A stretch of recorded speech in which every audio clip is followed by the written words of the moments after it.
Saludos y bienvenidos a otro episodio más de Leyendo el Evangelio de Lucas. En el día de hoy vamos a estar estudiando el capítulo número 20. Ya nos estamos acercando al final del libro de Lucas. Si no se recuerdan, la semana pasada estudiamos el capítulo 19, donde vemos la entrada triunfal de Jesús. Jesús entrando a Jerusalén como ese Mesías esperado. Todo el mundo gritando Hosana en las alturas, gloria a Dios, etc. Vimos a Jesucristo entrar al templo y sacar a los vendedores. Y ahora vamos a ver qué sucedió después. ¿Qué sucede después que Jesucristo entra a la ciudad de Jerusalén? Entra al templo, limpia el templo de esas personas que estaban abusando del templo para obtener ganancia. Y vamos a ver varias cosas interesantes que suceden ahí en el templo. Vamos a ver cómo Jesús es atacado, no una, dos, tres veces. Vamos a ver cómo su autoridad es cuestionada por el Sanedrín. Vamos a ver cómo Jesucristo regaña y trae juicio a estos fariseos, estos líderes religiosos, por medio de una parábola, la parábola de los viñadores malvados. Vamos a ver también que Jesucristo habla de que nosotros debemos pagar impuestos y por qué debemos pagar impuestos, pero también habla de algo más interesante, que habla de la imagen de Dios en nosotros. También habla de la resurrección de los muertos. Los saduceos lo cuestionan. Le hablan de la mujer que se casa con 7 maridos, de quién va a ser mujer en la resurrección de los muertos. Obviamente están tratando de burlarse de Jesús y ponerlo a prueba con estas preguntas que no tienen realmente, no están hechas con la idea de que quieren aprender y que obtener una respuesta, sino para poner a Jesucristo a prueba, para ponerlo en un lugar malo y finalmente utilizar estas palabras para poder encarcelar y ejecutar a Jesús. Y al final, Jesucristo nos da una advertencia en contra de estos líderes religiosos. Hay mucha tela que cortar en este capítulo número 20. Hay mucha enseñanza para nosotros para poder seguir siendo transformados a la imagen de Jesús. Y cosas que nosotros debemos tener en cuenta en nuestra vida cristiana, en nuestra vida diaria. Pero antes de comenzar, vamos como siempre a orar, que sea Dios quien nos abra el entendimiento en este día para que podamos aprender y podamos ser más como Él. Oremos. Padre bendito, Dios Todopoderoso, te damos gracias, Señor, porque nos permites estudiar tu palabra, nos permites entenderla y te pedimos que podamos aplicarla por medio del Espíritu Santo en nosotros, que nosotros podamos amarte a ti sobre todas las cosas, amar al prójimo como a nosotros mismos, que nosotros podamos utilizar la palabra para vivir una vida santa, que dé testimonio de Jesús, que dé, Señor, gloria a tu nombre sobre todas las cosas, y que podamos nosotros ser estas personas que tú utilizas, Padre, para llevar el evangelio de salvación de Cristo Jesús a todas las personas alrededor nuestro.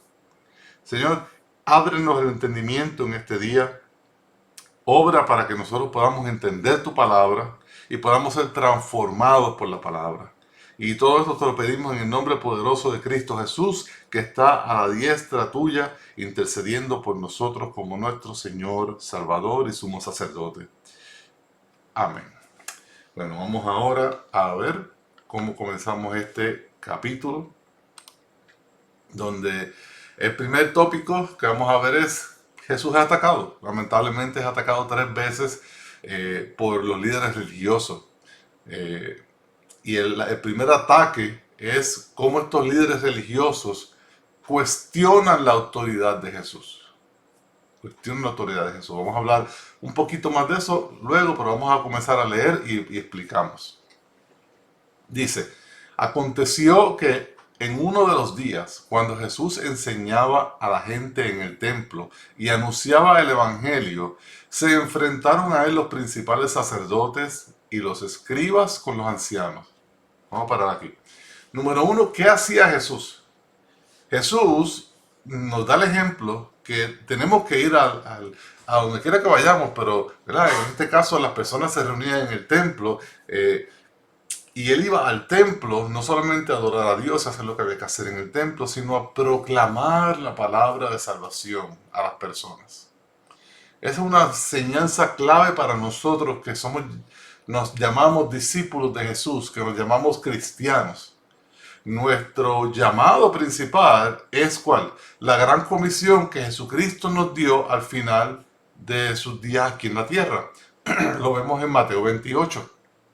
Vayan al mundo, proclamen el Evangelio, hagan discípulos, bautícelos en el nombre del Padre, del Hijo y del Espíritu Santo y enséñenle todas las cosas que Él nos ha enseñado a nosotros.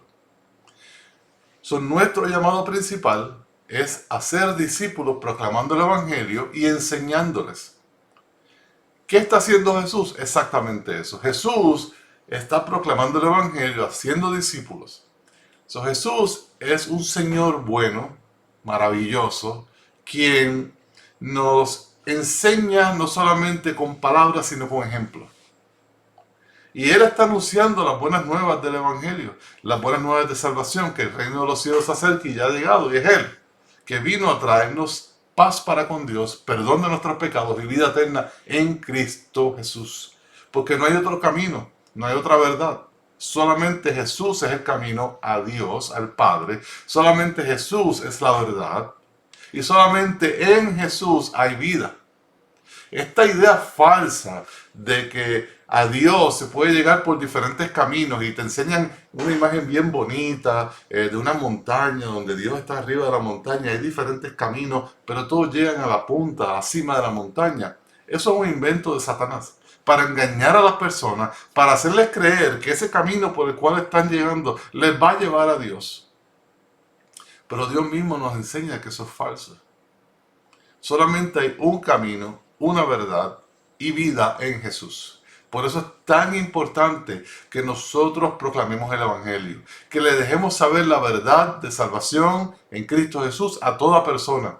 Porque si no, estas personas van a caminar por un camino que no los lleva a la vida, sino a la muerte. Es vital que todos nosotros, por amor a Dios y por amor a las personas, le dejemos saber la verdad.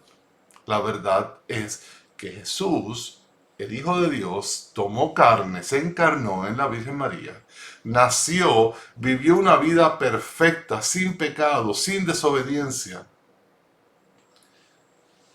Fue asesinado por nuestros pecados, fue muerto por nuestros pecados. En la cruz del Calvario entregó su vida. Nadie se la quitó, Él la entregó voluntariamente. Para que luego al tercer día Él resucitará entre los muertos, porque la muerte no lo pudo contener. Y luego asciende al cielo a tomar su trono como Rey de Reyes, Señor de Señores. Y estamos esperando que regrese, porque va a regresar y va a establecer su trono aquí en la tierra. Va a ser una tierra nueva, un cielo nuevo, y vamos a reinar y a vivir junto con Él aquí en la tierra que Él creó. ¿Y cuál es la buena nueva? De que si nosotros creemos en Él y nos arrepentimos de nuestros pecados, Él es fiel y justo y verdadero y nos va a perdonar, y la culpa de mi pecado la va a tomar Él en la cruz, o la tomó Él en la cruz, y nosotros recibimos su justicia, su misericordia, su gracia y su perdón. ¿Qué me cuesta eso a mí? Nada. ¿Qué le costó a Jesús? Todo. Él demostró que nos amó a nosotros, muriendo por nosotros, aun cuando nosotros éramos pecadores y no lo queríamos, no queríamos nada de Él. Él aún así dio su vida por nosotros. Ese es el Evangelio. Eso es lo que Jesús estaba anunciando. Pero a los líderes religiosos no les gustó. Y vamos a ver que ese es un tema principal en este capítulo, donde los líderes religiosos quieren tener el control, su verdad, su beneficio, a pesar de la mentira y la herejía que eso era. Entonces esta gente, si te das cuenta, aquí dice principales sacerdotes, escribas y ancianos. Está hablando del Sanedrín, o el Sanhedrín, depende de cómo alguna gente lo pronuncia. Este grupo, este concilio de Israel, que tenía autoridad sobre Israel, autoridad religiosa, ellos no creían en Jesús. Peor aún, llevan persiguiendo a Jesús desde el principio, buscando forma de matarle, pero hasta el día de hoy no habían podido. ¿Por qué? Porque no era el momento. Jesucristo nos había entregado. Él se va a entregar. Ya vamos a ver en los próximos capítulos cómo sí se entrega. A Jesús no lo capturan involuntariamente. Él da su vida voluntariamente. Él es el buen pastor que da su vida por sus ovejas. Y estas personas que están en este concilio son sacerdotes, escribas ancianos. Dentro de ellos hay fariseos y saduceos, herodianos, etc. Y todos ellos están en contra de Jesús. Sí hay alguno que otro, como Nicodemo, que aunque es fariseo y parte del concilio, creía en Jesús. Pero la gran mayoría no creía en Jesús. Por el contrario, lo perseguían, lo atacaban. Y este es un ejemplo. Versículo 2 dice, y le dijeron, dinos, ¿con qué autoridad haces estas cosas? ¿O quién te dio esta autoridad? ¿Por qué ellos le cuestionan la autoridad? Porque ellos son el Sanedrín, ellos son el concilio, ellos son los que entrenan maestros y sacerdotes, ellos son los que dan autoridad para tener los pergaminos de del Antiguo Testamento, el Tanakh, ellos son los que ponen gente a servir en el templo, en la sinagoga. Y ellos le están diciendo a Jesús, tú no tienes mi autoridad, yo no te di autoridad, el Sanedrín no te dio la autoridad, el concilio no te dio la autoridad, tú que eres un simple carpintero, ¿qué te crees? ¿Quién te dio autoridad a estar en el templo prediseñando? Es un reclamo grande, un reclamo fuerte. Pero me encanta siempre las respuestas de Jesús. Y hoy vamos a ver muchas maneras bonitas de responder a preguntas necias, insultos. ¿Qué Jesús les dice? Versículo 13. Jesús les respondió, yo también les haré una pregunta y quiero que me digan. ¿El bautismo de Juan era del cielo o de los hombres? Y ellos razonaban entre sí diciendo, si decimos del cielo, él dirá, ¿por qué no le creyeron? Pero si decimos de los hombres, todo el pueblo nos matará a pedradas, pues están convencidos de que Juan era un profeta. Y respondieron que no sabían de dónde era. Jesús entonces les dice, tampoco yo les diré con qué autoridad hago estas cosas. Fíjense que Jesucristo contesta una pregunta con una pregunta. Número uno, él sabe que esto es una pregunta capciosa, esto es una pregunta con maldad, una pregunta necia. Por lo tanto, él no tiene ninguna responsabilidad para contestarle correctamente o con la verdad. Y peor, y voy más allá, ellos saben la verdad. Ellos saben la verdad. ¿Qué Jesús le contesta? Les habla de Juan. ¿Por qué Juan? Juan es una persona muy interesante. El ministerio de Juan y el de Jesús están conectados inseparablemente. Si recordamos al principio, es Juan el Bautista quien bautiza a Jesús. Es Juan el Bautista que inicia el ministerio de Jesús. Es Juan el Bautista que identifica a Jesús como el Cordero de Dios que quita el pecado del mundo. Es Juan el Bautista que identifica a Jesús como el Hijo de Dios. Es Juan el Bautista que identifica a Jesús como el Mesías que había de venir. Es Juan el Bautista que dice, antes que yo Jesús era.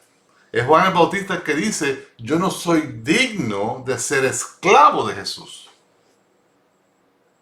Ahora bien, el pueblo entero sabía que Juan el Bautista era un profeta de Dios.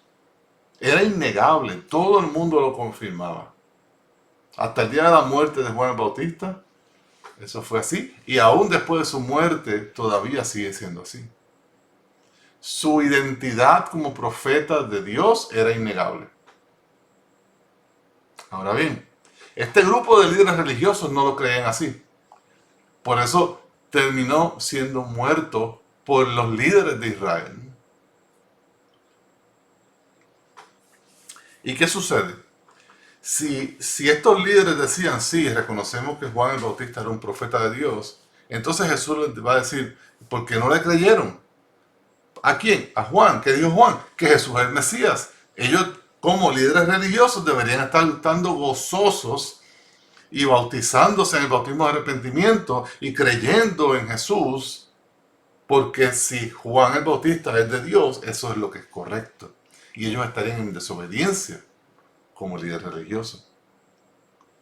Pero si dicen que no, entonces el pueblo completo se le va a ir en contra. Porque el pueblo completo está a favor de Juan el Bautista y hasta este entonces, después va a cambiar, el pueblo completo está a favor de Jesús. Siguen a Jesús, apoyan a Jesús, escuchan a Jesús. Juan el Bautista es este personaje que define el Antiguo Testamento y el Nuevo Testamento. Es esta persona que Dios utiliza para presentarle a su pueblo al Mesías, para declarar a los cuatro vientos, este es el Hijo de Dios. Y estas personas, este grupo religioso, no quiere decir, número uno, no quiere, antes de decir, no quiere reconocer la verdad. Ellos siguen en negación y siguen rechazando el ministerio de Juan el Bautista y el ministerio de Jesús, que están ligados inseparablemente. Tampoco quieren decir lo que ellos desean decir, que es que no viene del cielo, porque tienen miedo por su vida y por su posición. Por lo tanto, deciden mentir, no sé, porque no quieren admitir la verdad. No quieren admitir la verdad, que es que el ministerio de Juan el Bautista es de Dios y por lo tanto, si el ministerio de Juan el Bautista es de Dios, el de Jesús también es de Dios. No lo quieren admitir. Y no quieren decir lo que su corazón desea, que es rechazar a Dios, rechazar a Juan el Bautista, rechazar a Jesucristo, porque tienen miedo del pueblo. Ven cómo Jesucristo toma una acusación y una pregunta acusativa y la vira de forma tal que ellos mismos se quedan callados y no pueden decir nada. Porque ellos están hablando, pero el pueblo está escuchando. Esto es en el templo, está lleno el templo de personas.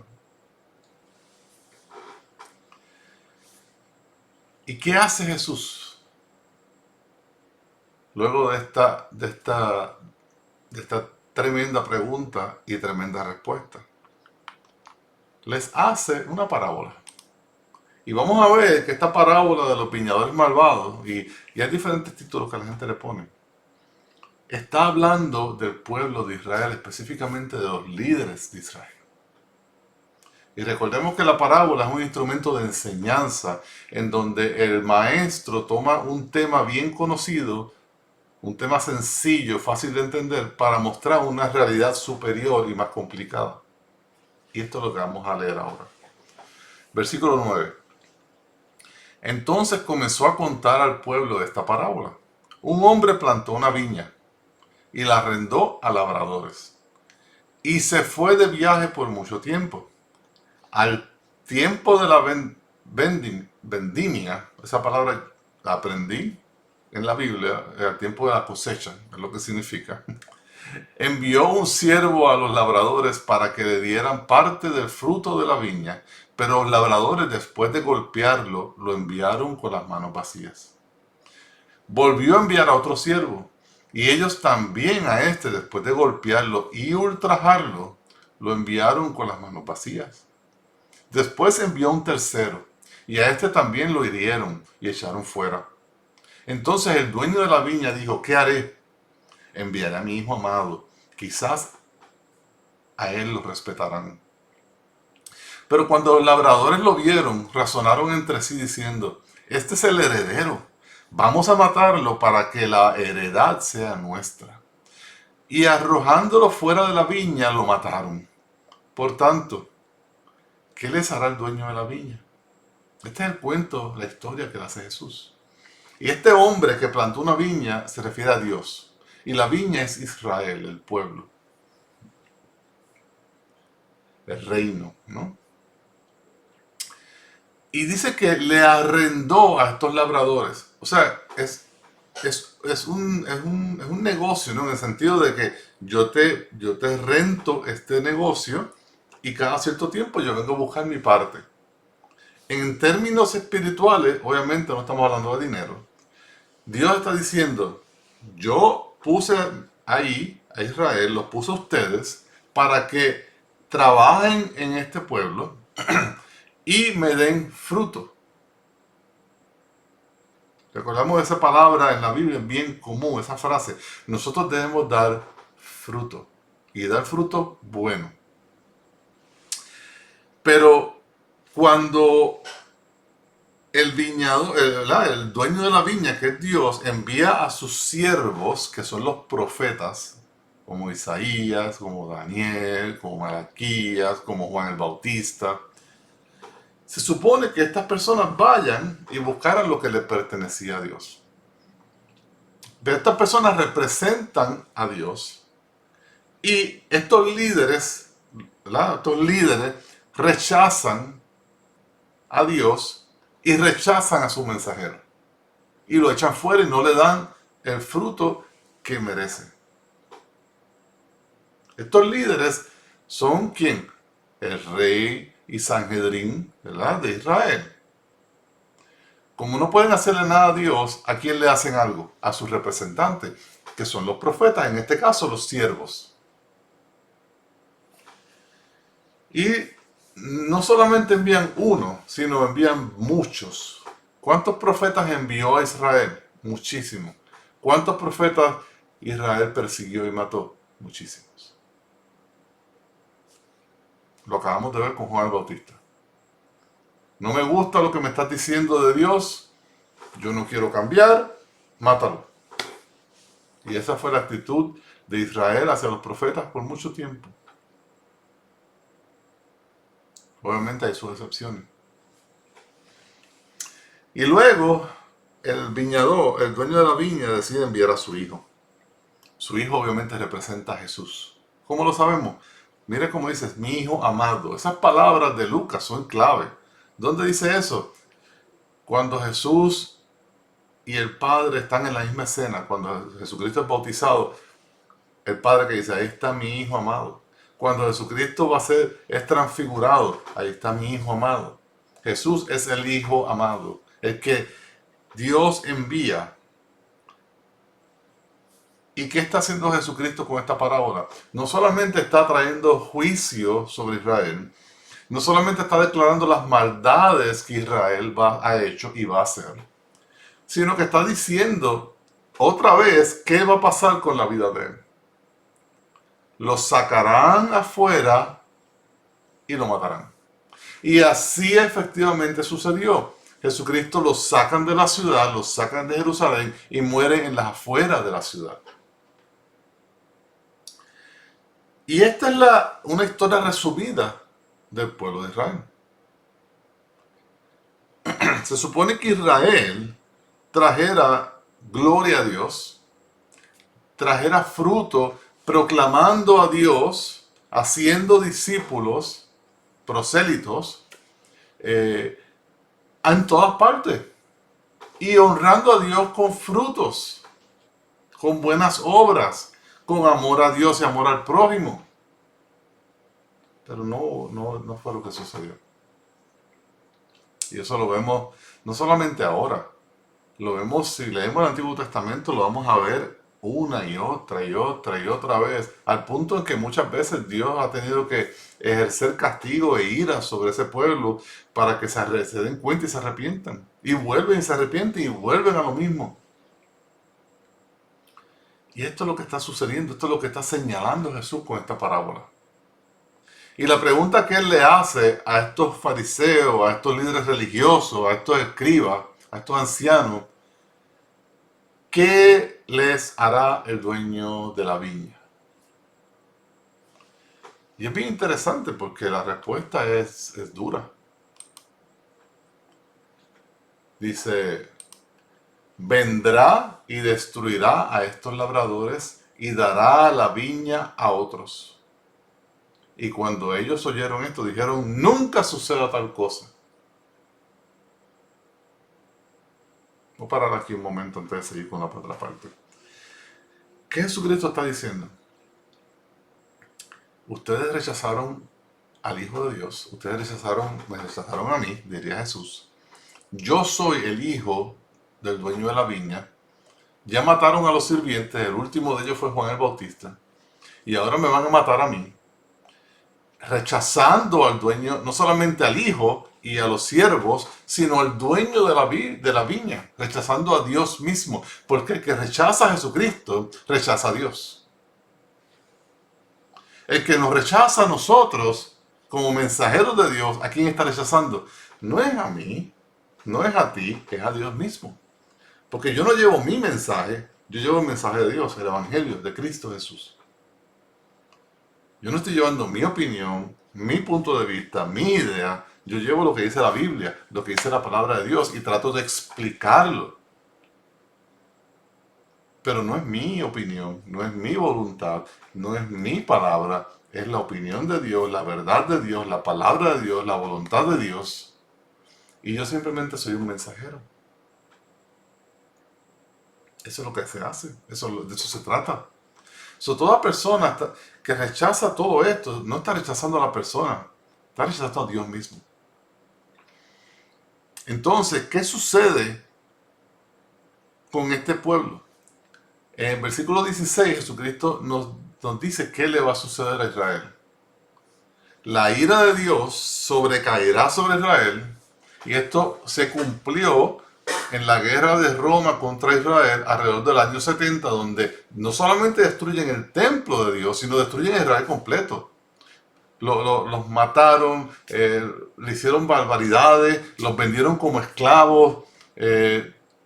Toda la gloria de Israel desvaneció. ¿Por qué? Porque rechazaron al Hijo de Dios, rechazaron al mensajero, rechazaron al Mesías, al Rey de Israel.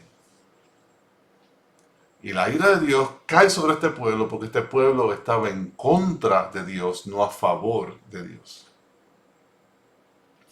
Y obviamente tenemos que aclarar que no es 100% del pueblo estaba en contra de Dios, sino hay muchos dentro del pueblo y bien pocos dentro del liderazgo de Israel que sí se arrepintieron y sí creyeron. Estas personas, vamos a ver luego, si estudiamos el libro de los Hechos, vamos a ver que hay una persecución en Israel y la mayoría de estas personas tienen que irse de Jerusalén o de Israel.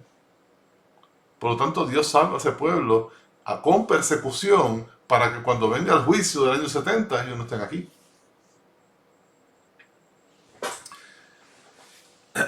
Y ellos, en vez de arrepentirse, ¿cuál fue la respuesta de estos judíos, de estos israelitas? Que nunca suceda tal cosa. Están rechazando la palabra de Jesús. Ellos entendieron claramente lo que Jesús les quiso decir. Y si vas, por ejemplo, a la versión de esta parábola en el libro de Mateo y en el libro de Marcos, vas a ver unos detallitos que te dan un poco más de luz. ¿Ok? Versículo 17 dice, pero él mirándolo fijamente dijo entonces, ¿qué quiere decir esto que está escrito? La piedra que desecharon los constructores, esa en piedra angular se ha convertido. Todo el que caiga sobre esa piedra será hecho pedazos, y sobre quien ella caiga lo esparcirá como polvo. Quiero parar aquí y dejamos el 19 para el final. Jesucristo ahora está utilizando algo que ellos conocían súper bien sobre la piedra angular, la piedra que desecharon. Y él se está identificando como esa piedra. Yo soy esa piedra que ustedes desecharon, pero en realidad soy la piedra angular, la piedra, le dicen cornerstone, la piedra primordial, la que sostiene todo en su lugar, la que da dirección. Y esta piedra, que era la piedra principal, la que sostiene todo en su lugar y da dirección, ustedes la rechazaron. Está rechazada por ustedes, pueblo de Israel de aquella época. Y fíjense lo que dice Jesús de esa piedra que es sí mismo. En el versículo 18, ese versículo tenemos que dividirlo en dos mitades. La primera mitad dice, todo el que caiga sobre esta piedra será hecho pedazo. ¿Qué nos quiere decir? Que esta piedra, si la vemos como una piedra real, la vamos a ver que está en el piso y yo voy caminando y me tropiezo con la piedra y me caigo. Eso se refiere a su primera venida, donde Jesucristo, como piedra angular, viene humilde, bajito, ¿verdad? En la tierra, y muere de una manera humilde. Y toda persona que no crea en Él o que rechace su enseñanza, etcétera, va a ser como este versículo que dice, todo el que caiga sobre esa piedra será hecho pedazos. Va a haber juicio sobre estas personas que, viendo a Jesucristo humilde, amoroso y misericordioso, rechazan a Jesús y van a ser hechos pedazos. El pueblo de Israel va a ser destruido totalmente. Pero no solamente el pueblo de Israel. Toda persona que conozca de Jesús, que escuche de Jesús, que sepa de Jesús, de su evangelio, de su amor, de su obra, de su sacrificio, y aún así decide rechazarlo, esto lo aplica. Va a ser hecho pedazos. ¿Por qué? Porque van a tener que enfrentarse algún día a un Dios justo, que va a tomar un libro, lo va a abrir y van a estar todas las obras de todos nosotros, día tras día, todo lo que hemos dicho, todo lo que hemos pensado, todo lo que hemos actuado, y nos va a pasar juicio por nuestras obras. Y si tú y yo somos sinceros, sabemos que nuestras obras no siempre son buenas. Hay muchas obras malas en nuestras vidas. Y Él, como es justo, nos va a dar lo que merecemos. La paga del pecado es muerte. No solamente muerte física, sino muerte espiritual, que es tirarnos en el lago de fuego, el lago de azufre. Esa es la segunda muerte. Ese es el lugar donde el diablo y sus ángeles van a ir. Esa es la justicia de Dios. Dios es justo. Él nos da lo que merecemos. Y si mis obras son malas, ¿qué merezco? Lamentablemente merezco eso. Pero fíjense que ese versículo no termina ahí. Y dice, sobre quien ella caiga, lo esparcirá como polvo. Fíjense que ahora la piedra ya no está en el piso, ahora viene del cielo y cae. Y donde caiga, lo que esté debajo va a ser como pulverizado. Eso se refiere a la segunda venida de Jesucristo. Cuando Jesucristo venga del cielo montado en su caballo blanco a traer juicio sobre las naciones, a acabar con la maldad en esta tierra, y todo el que sea encontrado sin fe, rechazando a Dios, va a ser hecho polvo. En otras palabras, van a morir y van a ser enjuiciados y lamentablemente van a terminar en el lago de fuego y azufre. A esto vino Jesús, a que nadie, ni tú ni yo, seamos partícipes de este evento. Porque si nosotros nos arrepentimos y reconocemos nuestra maldad y reconocemos a Jesús como el único Salvador, como el Hijo de Dios, como el que vivió una vida santa y perfecta, que murió en la cruz del Calvario por mi culpa, que resucitó demostrando quién era y su victoria, y que está en el cielo, y yo lo creo, y yo lo amo, y yo lo sigo, y yo me arrepentí, nada de esto me va a suceder. Ni voy a ser hecho pedazos, ni voy a ser pulverizado, porque voy a ser hijo de Dios. Voy a ser perdonado, voy a tener vida eterna. Esto es lo que Jesucristo en esta parábola nos está enseñando. Y fíjense cómo termina el 19. Los escribas y los principales sacerdotes procuraron arrestar a Jesús. No se arrepintieron, sino que lo quieren arrestar, porque lo quieren matar. Y lo van a lograr porque Él se deja matar, pero eso es lo que hay en su corazón, es odio. Cuando Jesucristo lo que trae es vida y perdón de pecados. Amor.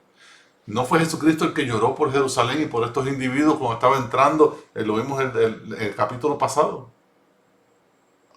Y dijo, cuánto yo desearía cubrirte con mis alas y salvarte y protegerte, pero tú no quieres. Esta gente no quiere. La pregunta es, ¿tú quieres? ¿Tú quieres que Jesucristo te cuide y te protege y te guarde como una gallina cuida a sus pollitos? Cree en Él, arrepiéntate, pon tu vida en sus manos. No hay nada mejor y no hay nada mejor, no hay nada más seguro, no hay nada más emocionante, no hay nada más que te llene de amor y de paz que eso. Pero fíjense cómo termina el 19. Porque comprendieron que contra ellos había dicho esta parábola, pero temieron al pueblo. Otra vez el temor al pueblo. El pueblo popular seguía a Juan el Bautista y a Jesús. Y ellos sabían que si ellos le hacían algo en contra de Jesús, iban a responder delante del pueblo.